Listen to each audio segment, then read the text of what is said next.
Assalamualaikum warahmatullahi wabarakatuh. Perkenalkan, nama saya Dewi Sopuro, NIM 140141932 dari Rombel I, nomor absen 26. Di sini saya akan jelaskan penerapan teori Brunner dalam pembelajaran matematika kelas 5. Tema 1, subtema operasi bilangan pecahan. Yuk kita simak apa sih teori Brunner itu. Jerome Brunner dalam teorinya menyatakan bahwa belajar matematika berhasil jika proses pengajaran diarahkan kepada konsep-konsep dan terstruktur dan struktur-struktur yang terbuat dalam pokok bahasa yang diajarkan. Brunner mengemukakan bahwa dalam proses belajarnya anak melewati 3 tahap, yaitu tahap enaktif, tahap ikonik, dan tahap simbolik. Penerapan teori belajar Brunner dalam pembelajaran dapat dilakukan dengan 1. Sajikan dan bukan contoh dari konsep-konsep yang diajarkan. Misal, untuk contoh mengajarkan bentuk bangun dari segi 4, sedangkan bukan contoh adalah berikan bangun datar segitiga, segi 5, atau lingkaran. Yang kedua, bantu si belajar untuk melihat adanya hubungan antara konsep-konsep. Misalnya, berikan pertanyaan kepada si belajar seperti berikut ini. Apakah nama bentuk ubin yang sering digunakan untuk menutupi lantai rumah? Berapa sentimeter ukuran ubin-ubin yang dapat digunakan?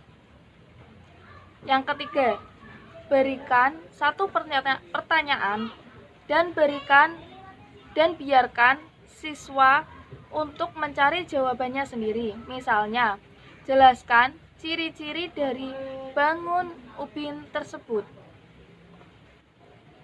Nah, contoh dari pembelajaran teori Brunner yang diterapkan dalam pembelajaran matematika kelas 5, tema 1, operasi bilangan pecahan adalah seperti berikut. Assalamualaikum warahmatullahi wabarakatuh.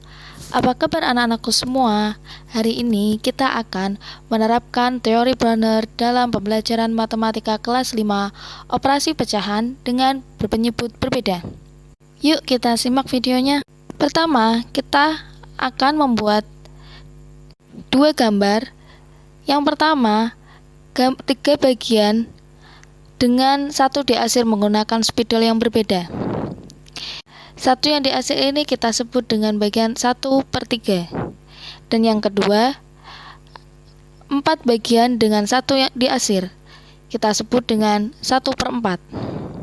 Nah, kita bisa menjumlahkan kedua bilangan pecahan ini dengan sangat mudah. Cukup kita satukan 2 gambar tadi di atas mika dengan arsiran yang hitam di bawah arsiran yang merah. Nah, yang arsiran hitam itu kita lihat menjadi 4 bagian. Lalu kita tulis menjadi 4 sebagai pembilang. Dan total seluruh kotak yang ada dalam gambar kita jadikan penyebut. Ada 12 kotak. Dan untuk arsiran yang merah kita bisa hitung bersama-sama. Ada 1, 2, 3 kotak sebagai pembilang. Dan seluruh kotak dijadikan penyebut terdapat 12 kotak. Nah, setelah kedua penyebutnya sama, baru bisa kita operasionalkan. Pembilangnya menjadi 4 ditambah 3/12. Lalu pembilangnya kita tambahkan menjadi 7/12.